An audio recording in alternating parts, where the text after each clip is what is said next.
Welcome to Celtic State of Mind. I'm John Dykes, and today I'm delighted to be joined by two of the four Tims in a pod. I'll be speaking to Anthony and Darren. Welcome to the show, guys. Hiya, how you doing? I'm good, Anthony. Darren, welcome to the show. This is your debut. That's my debut. Thank you very much for having me. Celtic State of Mind debut. And sorry we're late, but we had some connectivity issues, but we got there, and that's why you're faced with a big Axon banner. Where are you calling in from, guys? You Glasgow based? Yes, I'm Glasgow. Darren, you? South Lanarkshire. Brilliant. No, it's great to have you on, and I think it's something we can do more and more often, even maybe once a month if you fancy you could come through, even once we're allowed, and we can do a podcast from there. But plenty to talk about. So first and foremost, there's loads of messages coming through on Facebook, Twitter and YouTube, and we'll get round to those and we'll get everybody involved as much as possible on this Sunday broadcast. But first and foremost, Anthony, last time you were here, we were reeling a wee bit because obviously, you know, there was the whole issue of the manager stick or twist. 7 games, 2 wins. Has anything changed in your mind? No. When I came on after the Celtic Rangers game, I thought we should sack Lenny, and I think a lot of people thought it was knee-jerk, but I'd based that on a kind of build-up, a kind of poor results in massive games, and it's kind of continued on. After that, we lost to AC Milan. The game was done by half time. Then up at Aberdeen we conceded 3, struggled, had a decent second half, but again didn't get the result we're after. We then looked as though we potentially turned a corner in Lille, went 2-0 up, 25 minutes to go. You could argue game management prevents us from seeing that through, and then beat Aberdeen 2-0 in the last year's Scottish Cup semi-final, and then you think this is it, we've turned a corner. And then Sparta Prague reserves beat us 4-1, and you're back into disarray, and the fans are all arguing. It's been a crazy time.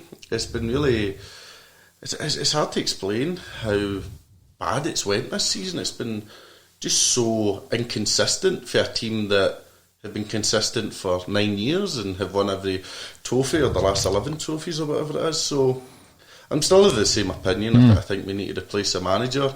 I think if you look at the big results, especially in Europe, that he's failed to deliver when he should be beating teams has been crazy. I mean, see the thing with that as well, Anthony, right, is you come away with an opinion, a view on the matter. I mean, there are 2 opinions really.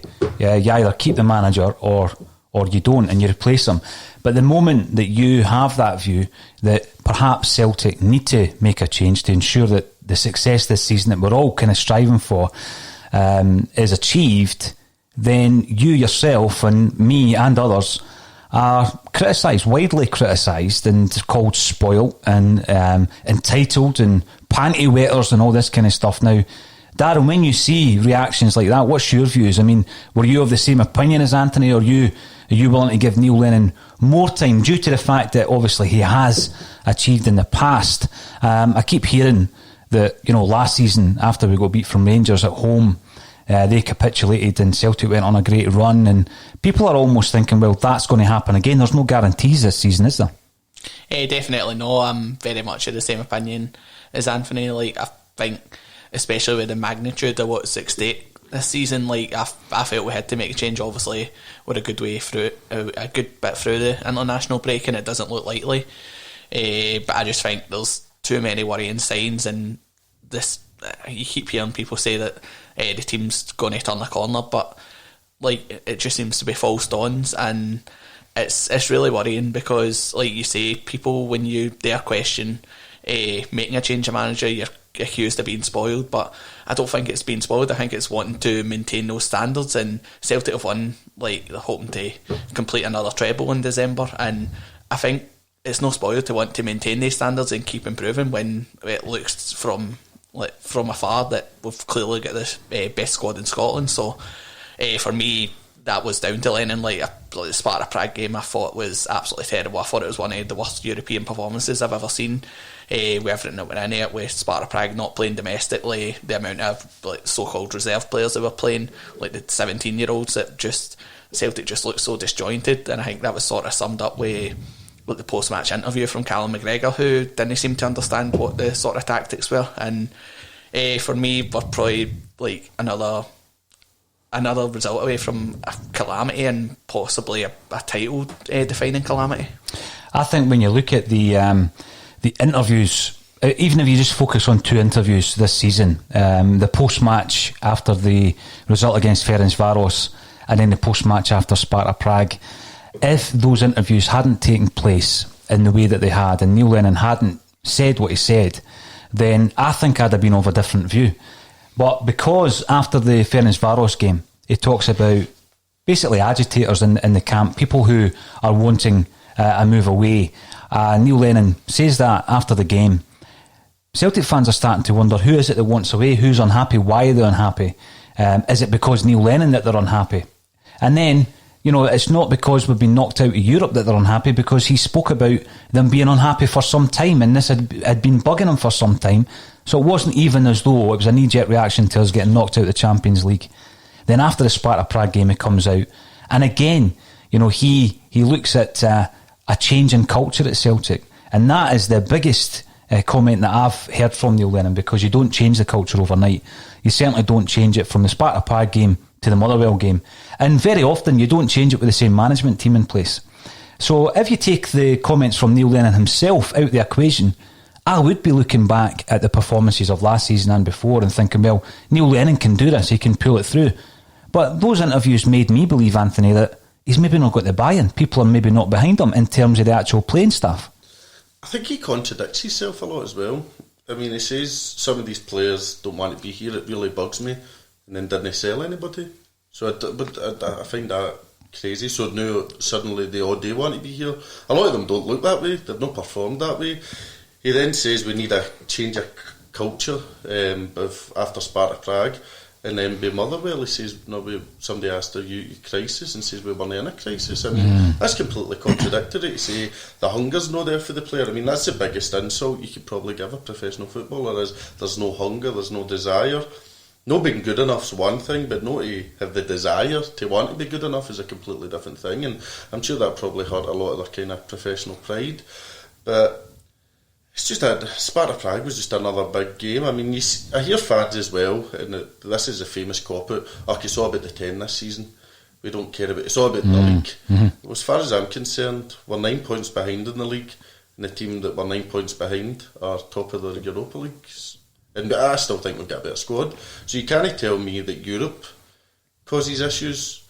It's not causing issues for the team we're up against. So I think people seem to just look for excuses to defend Lennon. And I get he's a Celtic legend, he's done a lot for the club. But I think if you look at results, we're getting backwards. And we're getting backwards at an alarming rate. Motherwell changed absolutely nothing for me.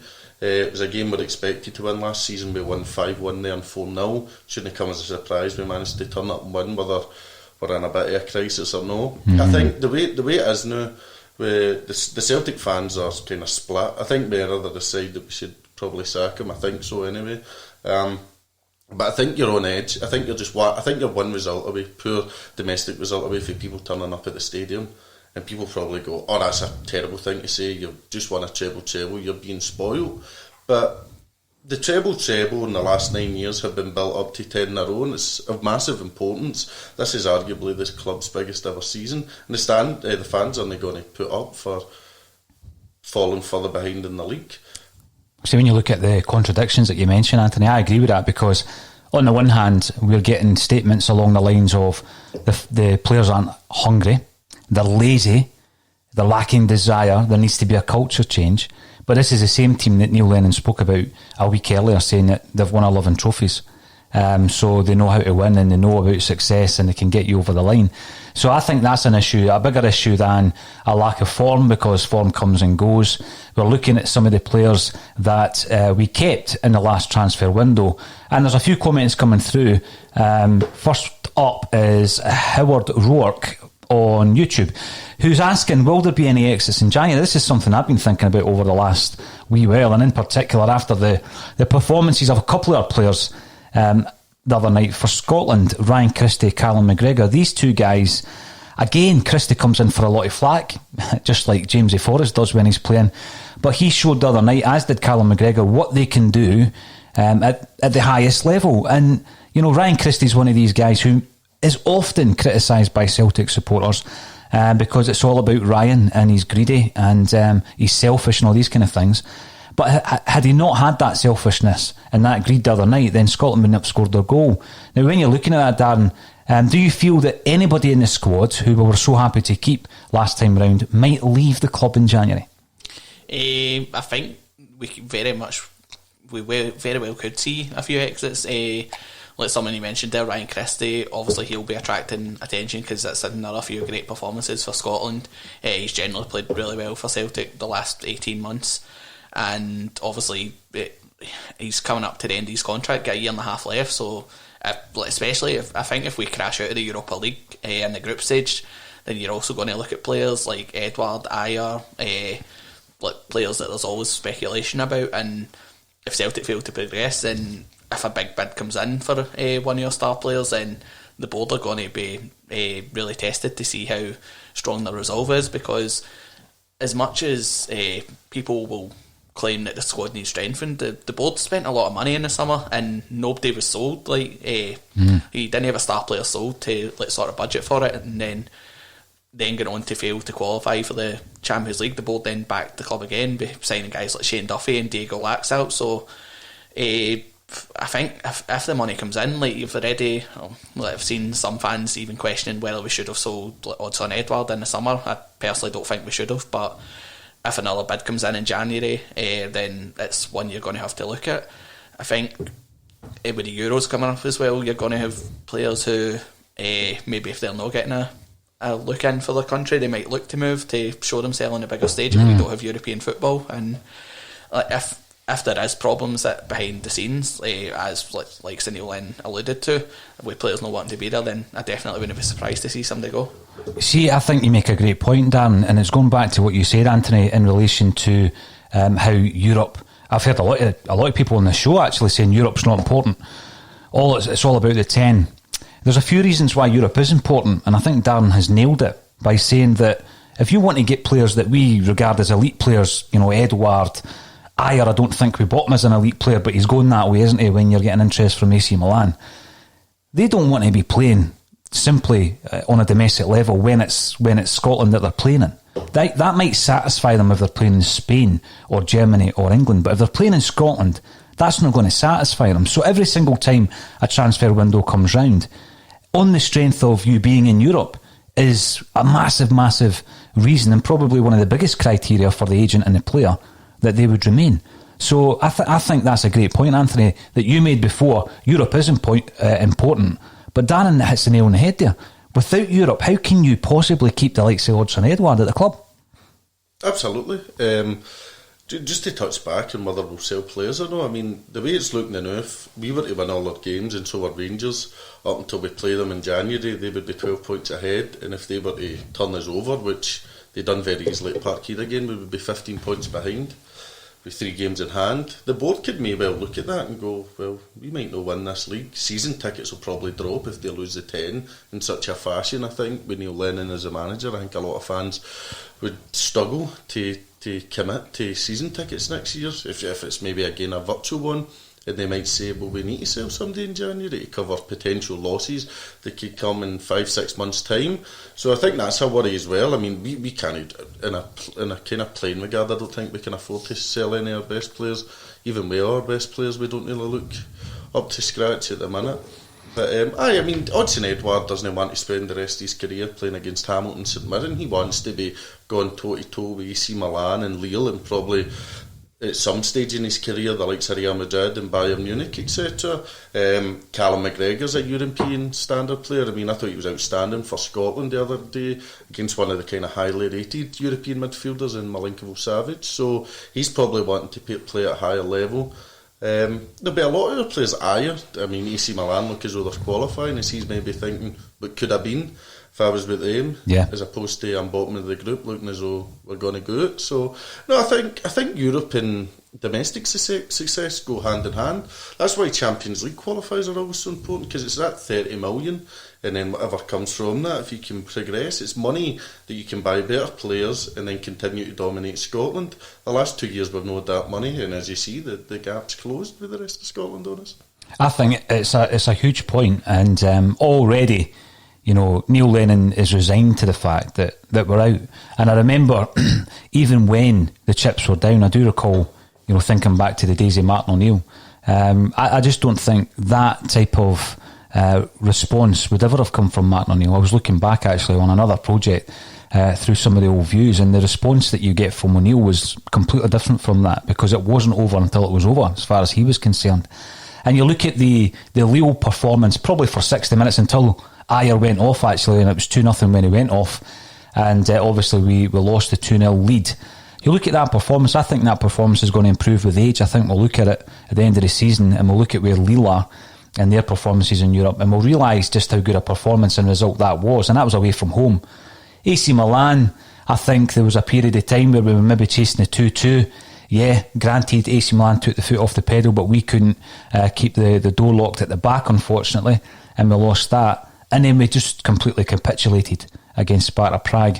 You're then looking at what can we take from the group. Could you actually beat Sparta Prague away from home? I think you're pushing it there. Could you get anything against Milan away? You would be pushing it. Lille at home, you know. So although Neil Lennon is maybe resigned to the fact that we're getting knocked out, it certainly isn't the kind of message you want to be sending out to the fan base, is it? And the players as well, moving into these games. There's been a suggestion during the week from one of our panellists that we should maybe field some of our untested players in games such as that. I would much more likely use that opportunity, the League Cup, to play players that are maybe not playing. I certainly wouldn't do it in Europe. But one of the big players the other night, and everybody's seen the aftermath, obviously, of Ryan Christie's performance and goal, and indeed his after-match interview, which was very emotional. Joe Porter comments, "The world now loves Ryan Christie." It's true. Primal Scream, Liam Gallagher, everybody was tweeting about him.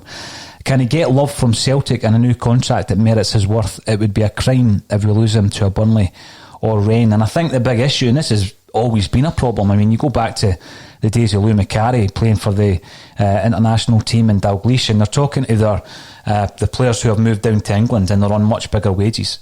So this is always an issue. We know that Christie is friendly with Armstrong and Kieran Tierney, who are on vastly superior wages to Ryan Christie.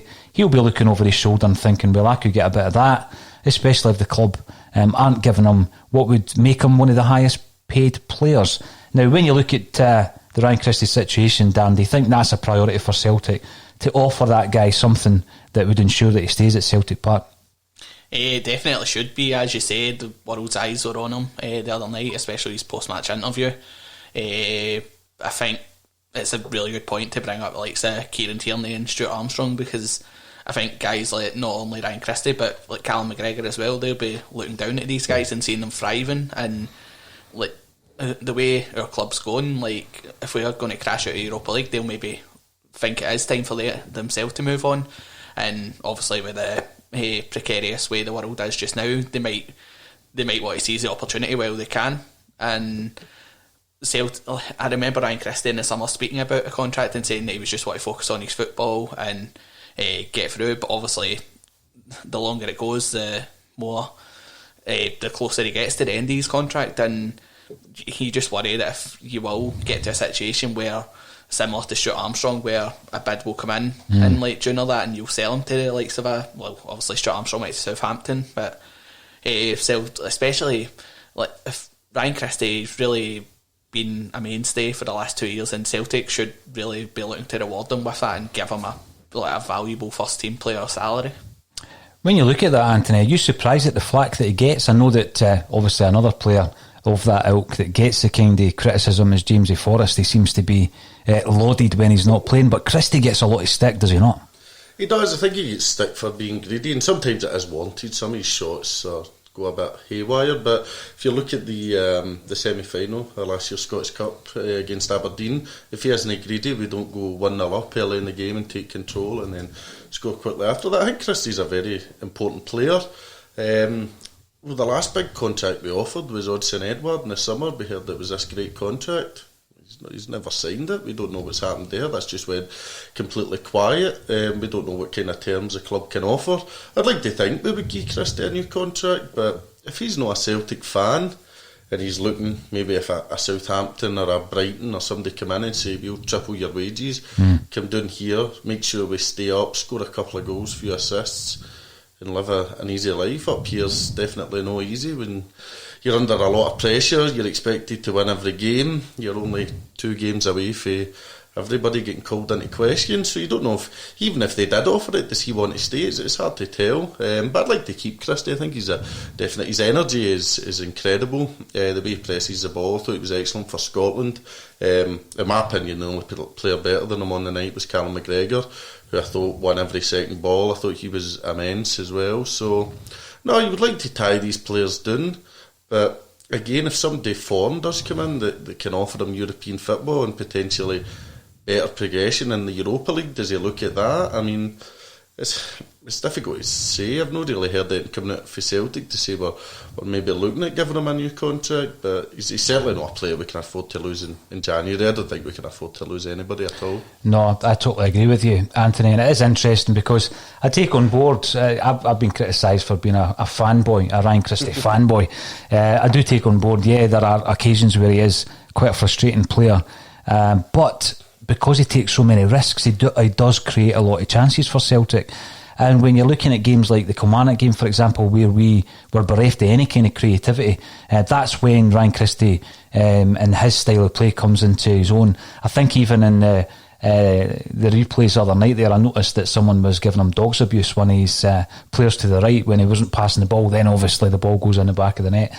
But the Scotland team for today is Craig Gordon in goals, Kieran Tierney, John McGinn, Ryan Christie, Kenny McLean, Scott McKenna, Liam Cooper, Stuart Armstrong, Ollie McBurney, Liam Palmer, Andy Considine. And on the bench, Excel, David Marshall's on there. We've got Greg Taylor on the bench. And we've also got Callum McGregor and Lee Griffiths also on the bench. So I take it Lyndon Dykes is suspended for that game. He's been a bit of a revelation, as you know, for Scotland. Didn't see that coming. I think I've seen a lot of our fans saying we should have signed him now, but if you'd have signed him as opposed to a Jetty at the time, then there would have been riots. But no, he's done very well. I think there'll probably be a lot of hangovers in that Scotland squad. They've probably been hitting the booze since Thursday, so I think a lot of credit goes to Scotland and Steve Clarke. I was quite happy for them.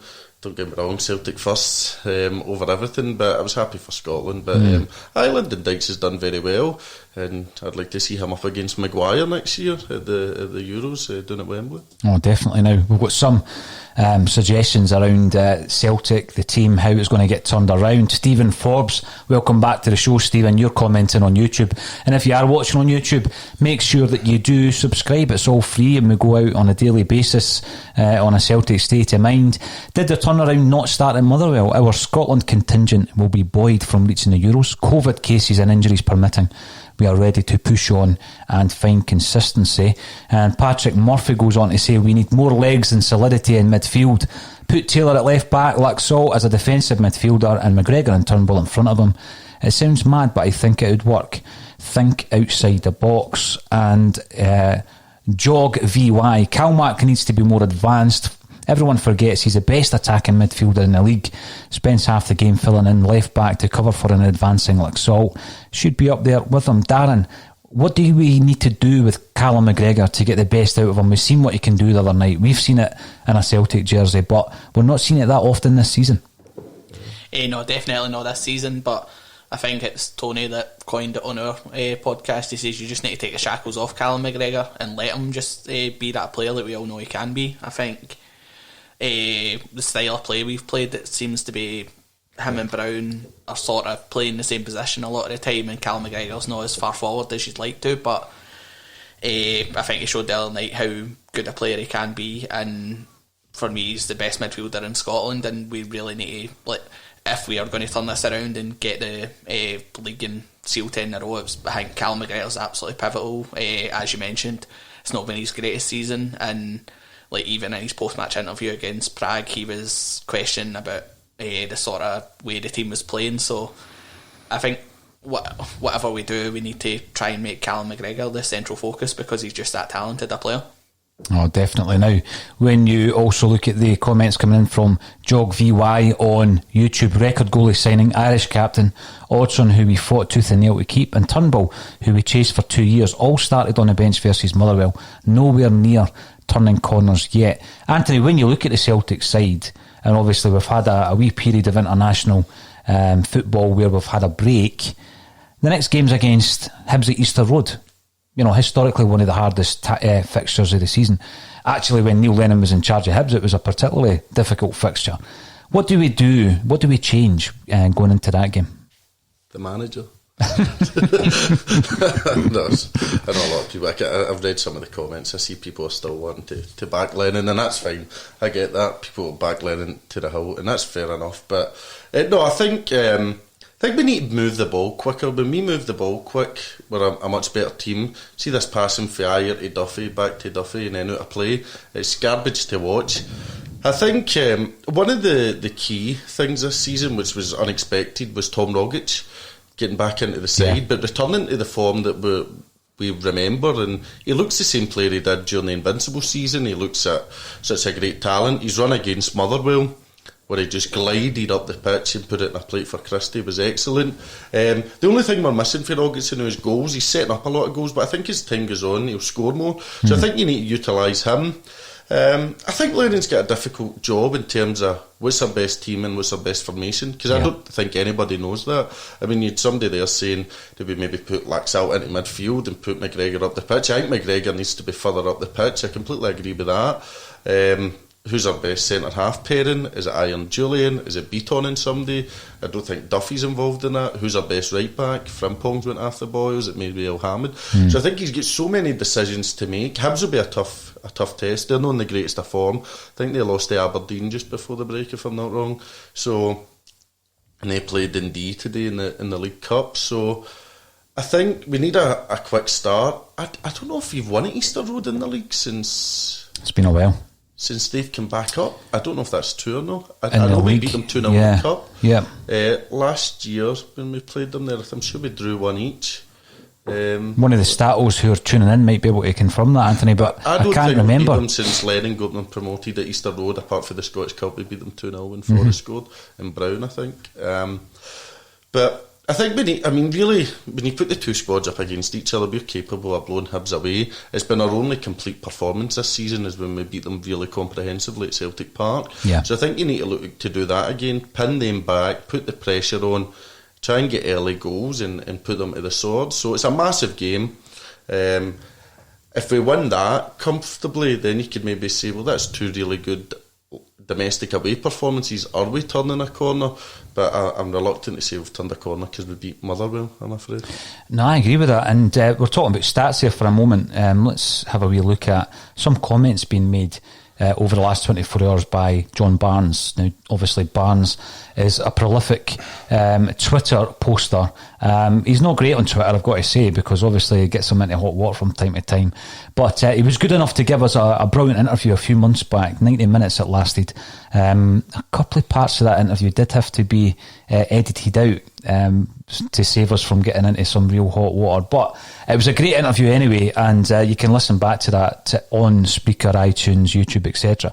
But what John Barnes was talking about, and what he pushes a lot, is all around unconscious bias, and also the fact that black managers get less time than white counterparts in terms of management. And he was talking about the win percentage that he had at Celtic, which actually wasn't all that bad when you look at the history books. Interestingly enough, when you look at the win percentage, going into the Rangers game, Neil Lennon was sitting, in his second tenure at Celtic Park, he was sitting at 80%, which was the highest win ratio in the history of the club. Now, 7 games later, it's plummeted down to 75%, but he's still in the highest echelons. He's up there with Martin O'Neill and with Jock Stein. Overall, if you put his 2 tenures together, Anthony, he's sitting at 71%, which is still in the higher bracket. And people go back to these figures all the time and say, well, you know, he deserves to stay there because of his record. But I go back to the point I made at the top of the show.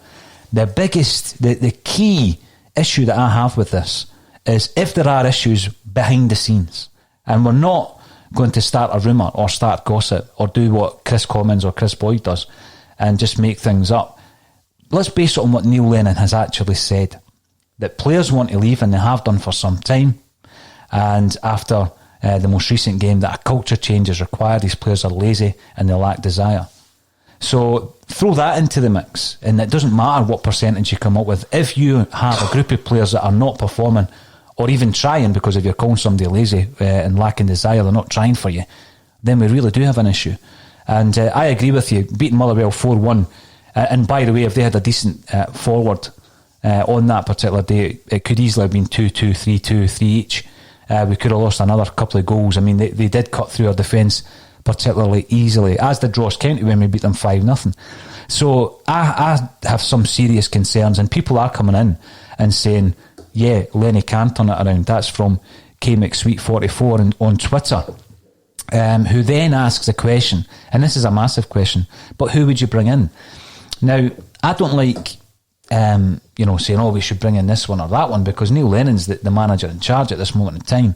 But I think one thing that would be certain is that if anyone goes, they all go. And that means the whole coaching squad. Would you agree with that? Aye, absolutely. I hate that question, who would you bring in, as if there's some kind of diddy club that can't attract managers. Mm-hmm. I mean, I said before, get Eddie Howe in, and that was just a throwaway comment, and I heard about how he failed at Burnley, but we seem to forget we've got a guy that was sacked by Bolton and Hibs, but people just forget about that to kind of suit their agenda. I mean, we must be able to attract managers in the middle of a big season. You say, come in, you've got 7 months or whatever it is, turn that around. You're really just 4 points behind if you win your game in hand. You need to be able to outsmart Steven Gerrard tactically, because the current manager doesn't seem capable of doing it. And then you win the league, essentially, and you'll be doing in history. I mean, Eddie Howe done a tremendous job at Bournemouth. Last season didn't go well for him. I've seen people talk about Slaven Bilic.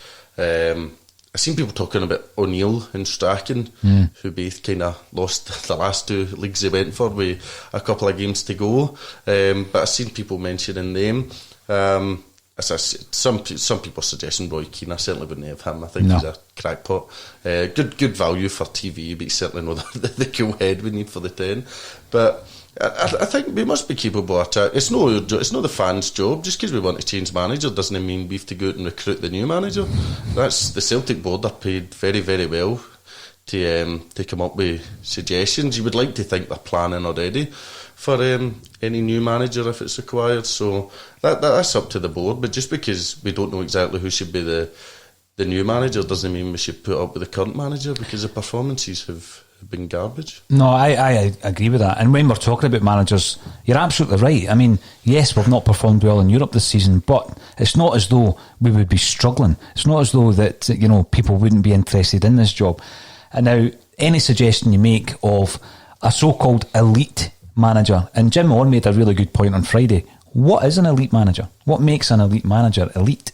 Is that what we're looking for? Was Brendan Rodgers an elite manager when we brought him in? I think yes, he was. Jim might argue that he hadn't actually won enough to be classed as an elite manager. I think Brendan Rodgers is an elite manager in terms of that big C-word culture. The culture that he brought into Celtic was a step up from the culture we had seen perhaps under Ronnie Deila and Neil Lennon before him. So the actual elite tag isn't just about you as a manager and what you have won already, but it's also about a mentality, and it's about a culture that you bring into the club. And I think everybody's seen that when Brendan Rodgers came in.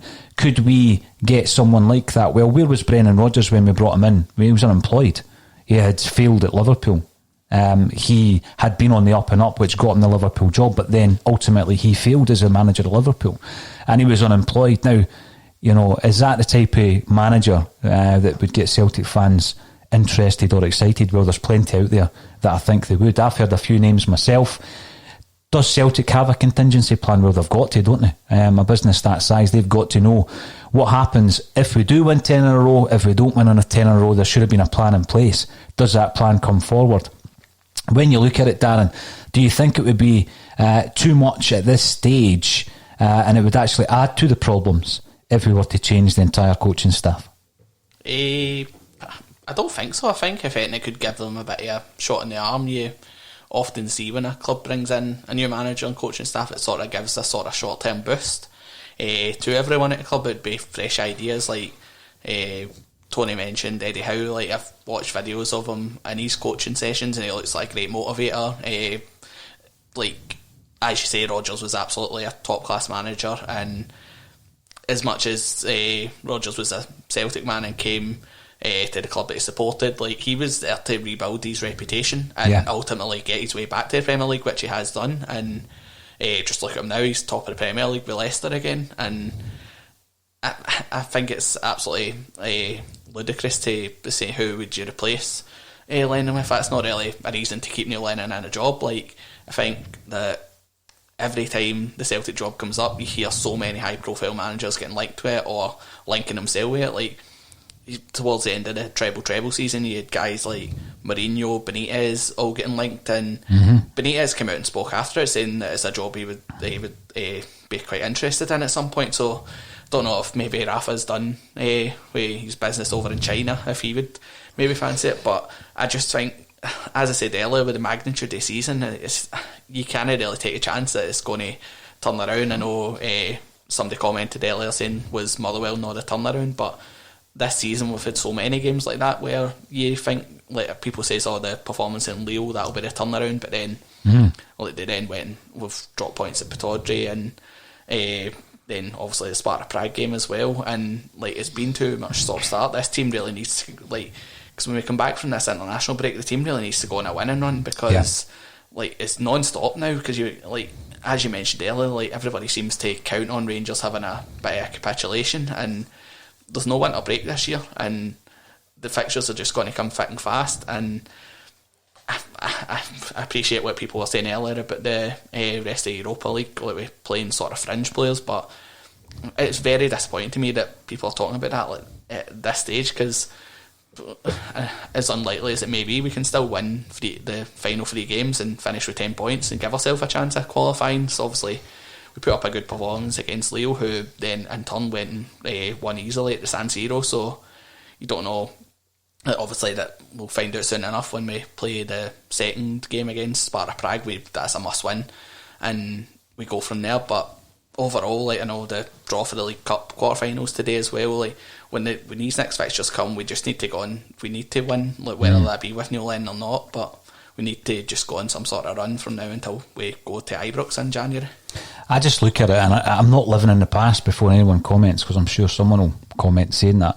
But I do remember the famous quote from Jock Stein, you know, and it was a testimonial game, Anthony, and it was, we don't play friendlies, and they actually used to play teams like Liverpool, Manchester United as if it was a cup final. So at no point would I ever look at a European game for Celtic as a dead rubber, and one that you could afford to lose. You know, there's absolutely no way you could play an understrength side in Europe. And I think it's also important that for the momentum, if you're trying to build this momentum, because as Dan quite rightly says, we need to go on a run now. There's absolutely no more false dawns. We don't have room for that, and we need to go on a run. And part of that run is, if you've got a game midweek, you can't just turn off and switch it back on. You know, momentum, by its very nature, it needs to continue through every single game you play. And I think that's a big part of the European performances as well. I mean, if we start getting a wee bit of form together domestically and we go out and get hammered, in the San Siro, how good is that going to be for confidence? So moving into the second part of the season, where are we in terms of, I know that you are of the view that Neil Lennon should be replaced. At what point do we seriously consider that as a club? Do we, like Kevin Graham has suggested, allow us to play the Scottish Cup final on the 20th of December and then make a decision? Or, you know, if the result of Easter Road is as poor as we have seen over the last 7, is that when we make a decision? It's difficult to say. It's up to the club. I mean, we can sit and shouting ball all we like. It's not really up to us at the end of the day. Just to touch on your European point, people saying that we should go to Sparta Prague and play a fringe side.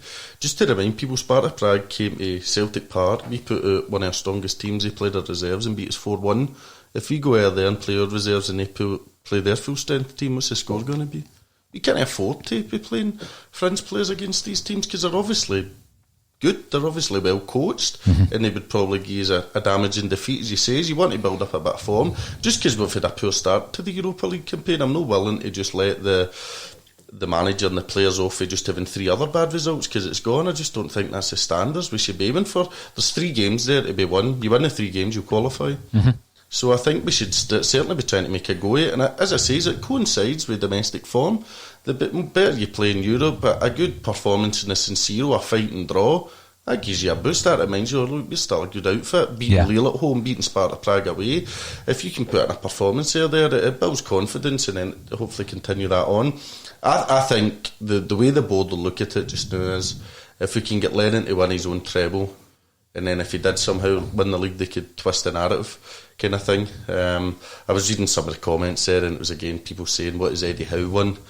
Brendan Rodgers hadn't won anything before he came in as well. No. But as I say, some people are just always going to support Lennon. And don't get me wrong, if Lennon stays, we'll be right behind him. We want Lennon to win the league more than anybody. We want Lennon to succeed.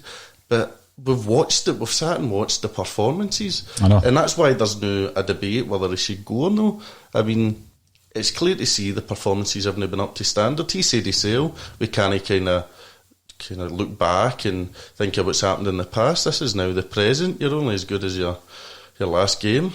So no, I think I don't think they're going to sack Lennon regardless. No, I think if they were, they'd have done it after Sparta Prague.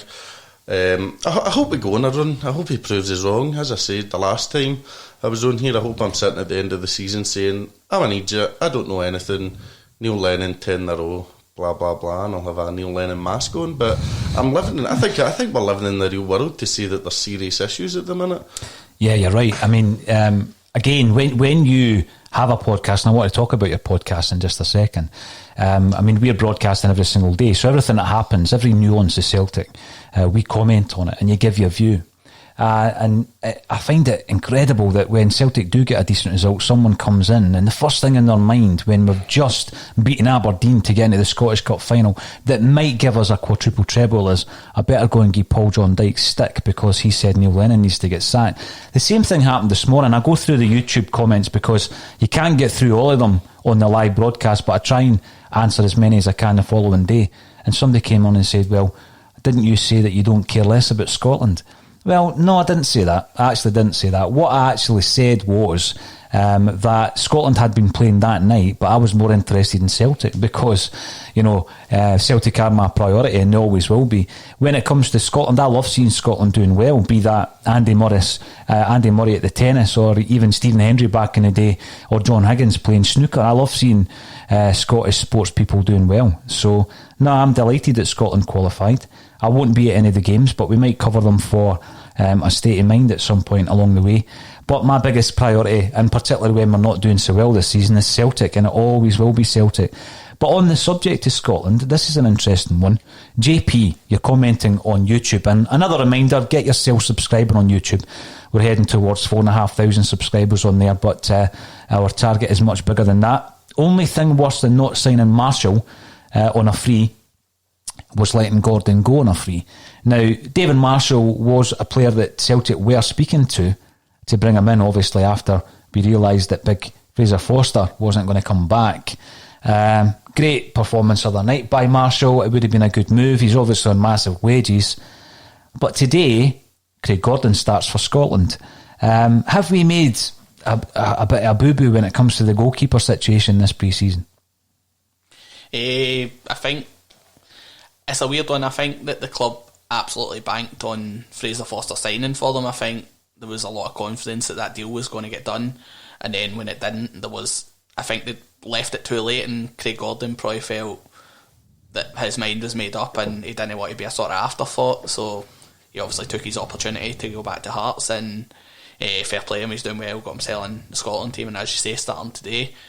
David Marshall it's a strange one. I know people are saying it now, and But I was absolutely delighted for David Marshall the other night, and it's just I think it's hard to criticise the club, because it was 15 years ago that the club decided to let David Marshall go, and obviously he's come into the tail end of his career, and like the club went and spent the best part of £5 million on a Greek international goalkeeper who had Champions League experience, European experience, and he's not, Barkas hasn't come in and like with the sort of commanding presence that Fraser Forster had. But I think in hindsight you could probably say, we probably should have signed David Marshall or kept Craig Gordon. But I think at the time the club just sort of reacted to, like, I think they were generally shocked that Fraser Forster didn't return. I think they sort of counted on that, and I think they tried to do the right thing by spending quality money on a replacement for him. You know what, I think also when you look at the goalie we've brought in, I'm not writing him off yet. You know, I'm of the view that in order for us to have gone out there, and he's been on our radar for some time, and Stevie Woods was a big part in bringing him in because he basically had, you know, viewed him and scouted him, and he was of the view that, you know, he could do a job for Celtic. And when you look at the goalkeepers that Stevie Woods has worked with, you know, from Boruc to Forster to Gordon, and the impact that he's had on each of their careers as well, I think that Stevie Woods can work on Barkas, and Barkas can turn it round. I mean, what is he turning round? Has he made horrific mistakes? Probably not. Has he been as commanding as we would have liked? I don't think he has. But then on the flip side, you've got an ever-changing defence in front of you. You've got Shane Duffy, who came in almost to a hero's welcome, and he has not lived up to that billing. So we looked at a central defensive partnership as Julian and I. 1 minute it's not good enough, but because they're not playing together and Duffy's not playing well, it's the dream partnership. But we've seen it when it wasn't working, and we want it back. So I think it's quite unfair on the goalie, and I actually think that Barkas will be the number one going into the second half of the season. Anthony, what's your thoughts on the goalkeeper situation?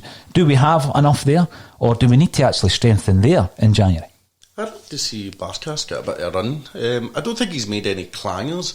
Clanging to me is dropped one in your net. The one against Ferencváros didn't cover his selling glory, but you could look at Elhamed and see he was at fault for that as well. The one against Rangers, Connor Goldson's getting a free header in our 6-yard box. Again, probably should save it, but it's no one where I looked at right away and says, that's a complete clanger. Well, we did change the goalie. Scott Bain came in, 3 goals against Milan, 4 goals against Sparta Prague. I don't think the goalie's the issue. I think the defending's been the issue. Big Duffy's had a torrid time here. He was signed and he came up as the kind of second coming of Jesus, and he's just not lived up to it. It just seems as though he can't do it right. I seen even playing for Ireland the other night, he loses a header, Maguire scores England's first goal, so his form just seems to have just nosedived.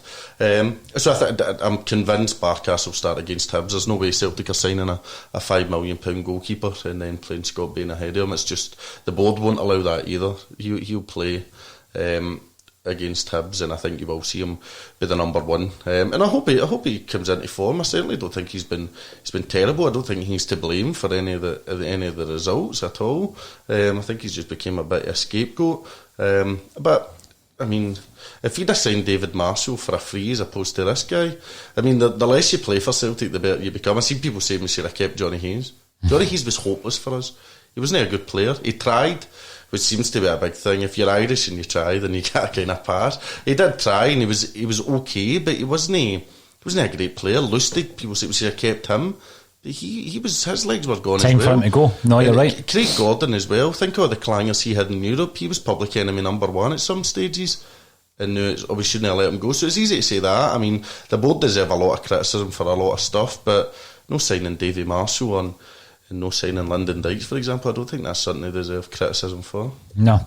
I mean, Paul Bosas, welcome to the show. Paul, you're commenting on Facebook. You're talking about culture. Dyler tried to change the culture but couldn't get the players inside. Rodgers was a revelation. Yeah, you're right. We did try and change the culture, but I would ask the question, why did it need changing? Is it because the manager he was taking over had a culture at the club that needed changed? I would suggest probably yes. Has it gone so much forward, the changing culture, that Neil Lennon's come in and his culture's different from the squad that he's inherited? potentially. You look at the players that were brought in. We've brought in 6 players this season, 3 of which came from the EPL. Are they used to the culture that perhaps Neil Lennon is implementing at Celtic? Who's to know, who's to say? But these are all the questions. One question, going on to your point there, Anthony, about players getting better when they're not playing. One player I would like to see a wee bit more of is David Turnbull. You've been surprised, Darren, that we've not seen as much Turnbull as we might have expected? Definitely, because like as was mentioned earlier, like it's not a player that we just went after this summer. We've been after him for the best part of a year, 2 years. Obviously had his injury issue at the start of last season, but he's fully recovered from that, and like I think everybody was delighted when we got the signing done. And like our midfield three's been sort of chopped and changed a lot, but Tumble seems to be the one that's not getting back in. Obviously guys like Encham, even Sorrow come on, like, but Tumble, like, he had a few, I think he had a wee a short spell against Rangers, but like since like the last 3 or 4 games, like he's barely been seen, and I'd be quite happy to throw him in to the game at Easter Road, because he's that sort of spark of energy that you really need, and probably similar to Ryan Christie in a way, where he's always looking to start to get something happening, and I've been disappointed because Turnbull's somebody I've got a lot of hopes for. I think we all did. I mean, he started one game, didn't he, against St Johnstone. He wasn't particularly good in that game, but Celtic weren't good in that game, and he's not had much minutes ever since then. You know, when you're looking around the Scottish game, we have been able to bring in players and mould them, and Ryan Christie is the case in point. He's a young player that came in from Inverness Cali, and for me he's one of our most important players. Some people were talking about Lewis Ferguson being in that kind of mould, but the other one was David Turnbull. We've got him and we're not utilising him. What I'm going to ask you guys is, tell me a wee bit about your podcast. Tell me about 4 Tims and a Pod. What inspired you to set up a Celtic podcast, and tell me about some of the high points since you started it up. We started it, I think it was last July, and it was just after 8 in a row Lennon got the job, and we thought, well, 9 in a row is a kind of historic season, why don't we talk about it? We like talking shite about the football, so we thought, why don't we record it and see if anybody wants to listen. There's been quite a few highlights. I mean, our 3rd episode, we managed to get Eric Sviatchenko to come on the podcast, and we done a kind of interview with him. It was Dan that done it. And then since then, we've had loads of guests on. We had Lubo Moravchik, which was just incredible, just a ridiculous thing for us. We done a live show with Tom Boyd in Kelly's Bar in Hibs Street, which was brilliant as well, sitting getting pissed and talking to the guy that stopped at 10. So we've had a lot of great guests, some of the kind of famous Celtic fans. We've done Tony Hamilton, the chief executive of the Celtic Foundation in the stadium. But most of all, I mean, I've always compared it to 4 guys down the pub talking about the football. There's probably some people listening think we might be drunk now, or the people that don't like hearing bad stuff about Lennon. But I think if anybody listens back to when we won 9 in a row, these episodes are still there, they're free to listen. We heap praise on the team, we heap praise on Lennon. I mean, we got a review the other day, it says if you want to hear negativity, whether we win, lose or draw, this is a podcast for you. And that's not true, we will praise the team, but we're certainly not going to get over and over we are Celtic supporters when things are going to pot. If we think things aren't going well, then we'll come out and say it. That's how I would sum it up. I don't know about you, Dan, how you would say it. How have you enjoyed it yourself, Darren, getting involved in the Celtic alternative media world? It's definitely, like, I think we had a group chat, and like we would always talk about Celtic, and then we sort of, like Tony said, we sort of we'll start recording, see if anybody wants to listen. Like, I think Celtic fan media is second to none, I think, compared to some of the drivel you'll hear from the mainstream.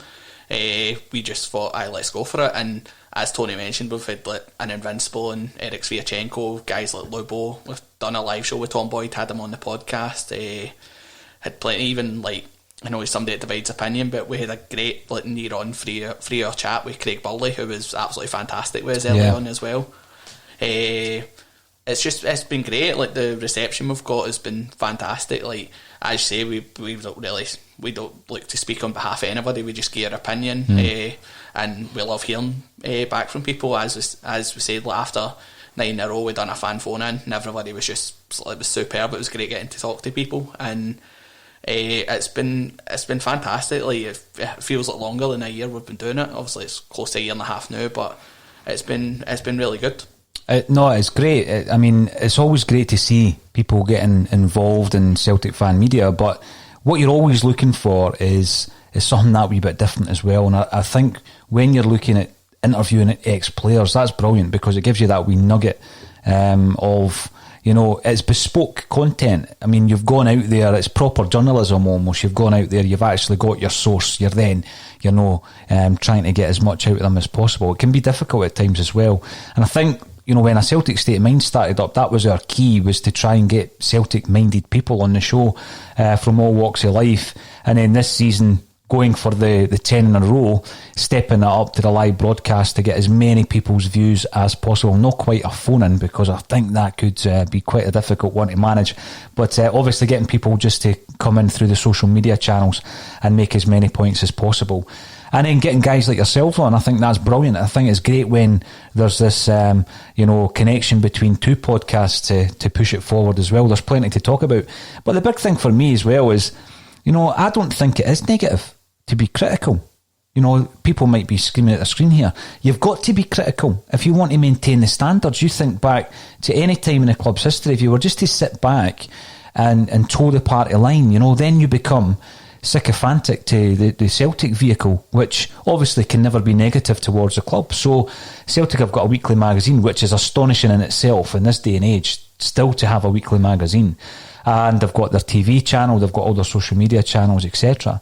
And of course, they've got to toe the party line. They've got to give the message of the club. They can never be negative to any of the staff or the management or the directors or the players. And that's fine, and everybody realises that. But you've got to have the alternative, don't you? You've got to have that view, not the view as it was back in the 1980s and 90s when it was a fanzine culture. And then the fanzine culture has gradually moved on to the alternative kind of media scene with regards to podcasts and broadcasts. But to then take that to the live platform as well, Anthony, takes it to another level. And I know that you had other plans for that, didn't you, just before the lockdown? Is that something that you're looking forward to picking back up once we get to some form of normality? I had 2 shows booked in with Danny McGrain and Alan Thompson. Danny McGrain was very close, and then we kind of made a safety decision that it would be best to pull it.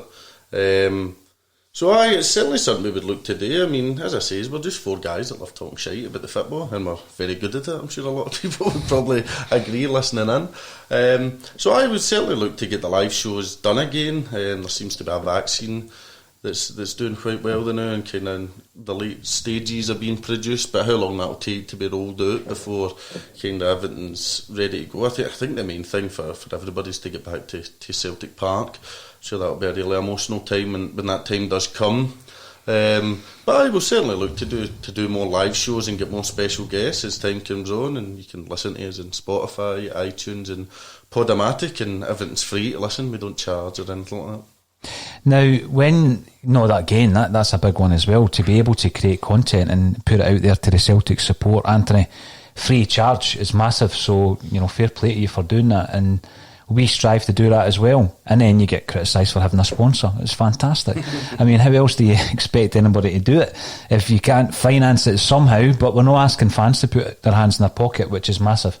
Now, Kevin Graham, who obviously is on the show on a Monday, you think this is negative. I'm on tomorrow, hoarding my sugar-free Iron Brew.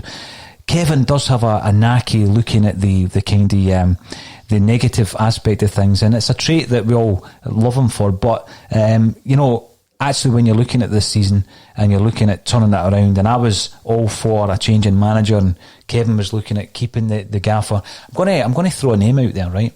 I'm not saying this is going to happen. I'm not saying I'm in the know, because plenty of people claim that online as well, Anthony. What if you're looking at a scale? You're looking at a managerial scale, and we're in a situation at some point in this season where the Celtic Board of Directors are looking at this scale of managers, and down the bottom end you've got someone, and I don't mean he's a bottom end manager, but perhaps on a scale of Celtic targets, you're looking at someone like Jack Ross right now, very similar to what Tony Mowbray did before he came to Celtic. So you've got someone like Jack Ross, and at the very top end of the scale you've got the fabled elite managers. But I think Darren made a very good point in that someone like Benitez was interested previously. So I'm not going to name any elite managers, because when I did before I was lambasted for that. And somewhere in about that scale there's somebody like Alex Neil, right? So Alex Neil, if that was the appointment, and that's something that Celtic had lined up after Lenny went, and they were able to bring that plan forward, would we be better keeping Neil Lennon? I don't know, to be honest. I don't really know enough about Alex Neil. He was Norwich, is that right? I think he done well with them. I've not really followed his career since. I know there was talk a few years ago that he'd probably be a decent appointment. Did he end up at Preston? He's at Preston now, yeah. He's obviously got an eye for a player, signed Scott Sinclair. That's for Danny for our pod, who's a massive Scott Sinclair fan. How's he doing with Preston? I don't really know. He's doing well. I mean, his rise with Norwich was quite incredible, and it put me in mind of a young Paul Lambert, another guy who hopefully isn't on that scale, but it put me in mind of a young Paul Lambert, obviously getting the promotion with Norwich.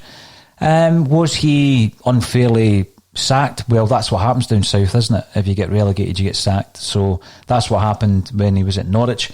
But I think he is a highly rated manager down there, Anthony, and by all accounts he has been quoted as a potential replacement. I don't think it was something that anyone had envisaged that they would need to consider this season. So what I'm saying is, if that was a plan and they're bringing the plan forward, would Celtic fans be happier with him or to stay with Neil Lennon? And that's another consideration. I think the fans have all different opinions. That's a great thing.